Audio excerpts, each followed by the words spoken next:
வணக்க மக்களே, welcome to the venture show. இன்னைக்கு ஷோல நம்ம பார்க்க போகிறது அகத்தியா அப்படின்ற தமிழ் மூவியோட ரிவ்யூ. இந்த படம் பார்த்தீங்கன்னா இந்த வீக்கெண்ட் தியேட்டர்ஸில் அவைலபிளாக இருக்குது. இந்த படத்தில் ஜீவா, அர்ஜுன் மற்றும் பலர் நடிச்சிருக்காங்க. இந்த படம் ஒரு பேய் படங்க.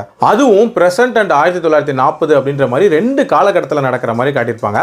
இந்த படத்தோட கதை அப்படின்னு பார்த்தீங்கன்னா ஜீவா ஒரு ஸ்கேரி ஹவுஸ் ஒன்று வச்சு நடத்திட்டு இருக்காரு.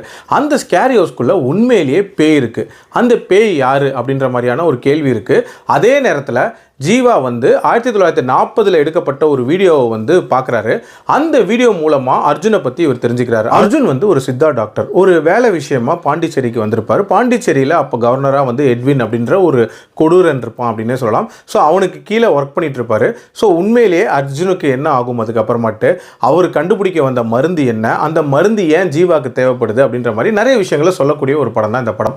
எனக்கு இந்த படத்தை பேய் படம் அப்படின்னு சொல்கிறத விட ஒரு சித்த வைத்தியத்தை பற்றிய ஒரு டாக்குமெண்ட்ரி மூவி அப்படின்னே சொல்லலாம். நம்ம முன்னோர்கள் ஒன்றும் முட்டாள் இல்லை அப்படின்ற மாதிரி நசனு படம் முழுக்க குறிப்புகளாக பேசிகிட்டே இருக்காங்க அப்படின்னே சொல்லலாம். அதுலேயும் இதோட ஹாரர் ஜென்ரேஷன் அப்படின்றது வேற லெவலில் இருந்துச்சு. அதாவது ஃபைனல் இயரில் ப்ராஜெக்ட் பண்ணால் போதும் அப்படின்னு சுற்றிட்டு இருப்பாங்களா, அந்த மாதிரி ஒரு குரூப் கிட்ட எங்களுக்கு இந்த ப்ராஜெக்டை பண்ணி கொடுங்கன்னு கொடுத்துருப்பாங்க போல இருக்கு. அந்த அளவுக்கு ரொம்ப சுமாராக இருந்துச்சு. அதுலேயும் கிளைமேக்ஸ் ஃபைட்லாம் பார்த்தீங்கன்னா முழுக்க சிஜியை வச்சே எடுத்திருக்காங்க. ரொம்ப சுமாராக இருந்துச்சு அப்படின்னே சொல்லலாம். அதே மாதிரி இந்த படத்தோட ட்விஸ்ட் அண்ட் டர்ன்ஸ், அதாவது பயங்கர சர்ப்ரைஸாக இருக்கும் அப்படின்னு சொல்லிட்டு ஒரு சில காட்சிகளை பிளேஸ் பண்ணியிருப்பாங்க.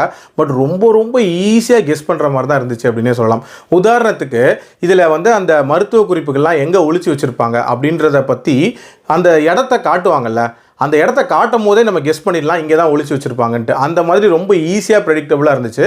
அதே மாதிரி ஃப்ளாஷ்பேக்கில் ஒரு கிளர்ச்சியாளர் மாதிரி ஒருத்தரை காட்டுவாங்க. அவரை முகத்தெல்லாம் காட்ட மாட்டாங்க, அப்போவே தெரியும் அது யாருன்ட்டு. கண்டிப்பாக டுவர்ட்ஸ் த எண்ட் யூஸ் பண்ணுவாங்க அப்படின்றதையுமே கெஸ் பண்ணிடலாம். அதே மாதிரி தான் யூஸ் பண்ணியிருந்தாங்க.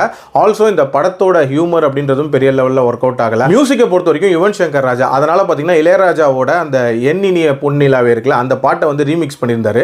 அந்த ரீமிக்ஸை குறை சொல்லலை, பட் அதுக்கான காட்சிகள் இருக்கும்ல, ரொம்ப ப்ளசண்ட்டான ஏதாவது காட்சிகள் காட்டுவாங்க அப்படின்னு பார்த்தீங்கன்னா ஒருத்தன் நுரதள்ளி படுத்து கிடப்பான், அவனுக்கு அர்ஜுன் ட்ரீட்மெண்ட் பண்ணிட்டு இருப்பாரு. இதெல்லாம் ஒரு காட்சியாக அந்த பாட்டுக்கு வச்சுருந்தாங்க. அந்த அளவுக்கு தான் இந்த படத்தோட மேக்கிங் இருந்துச்சு அப்படின்னே சொல்லலாம். பட் இந்த படத்தில் பிடிச்ச ரெண்டு விஷயங்கள்னு பார்த்தீங்கன்னா, ஒன்று அந்த ஜீவாக்கும் ரோகிணிக்கும் இருக்கக்கூடிய அந்த போர்ஷன், ஆக்சுவலாக அந்த அம்மா ரிலேட்டடான அந்த காட்சிகள்லாம் கொஞ்சம் எமோஷ்னலாக இருந்துச்சு. அதே மாதிரி அந்த பீரியாடிக் செட்டப் அப்படின்றது ஸ்டார்டிங்கில் ரொம்பவே நல்லா பண்ணியிருந்தாங்க. அண்ட் அர்ஜுன் வரக்கூடிய இனிஷியல் போர்ஷன்ஸ் அப்படின்றதெல்லாம் ஓரளவுக்கு நீட்டாக இருந்துச்சு.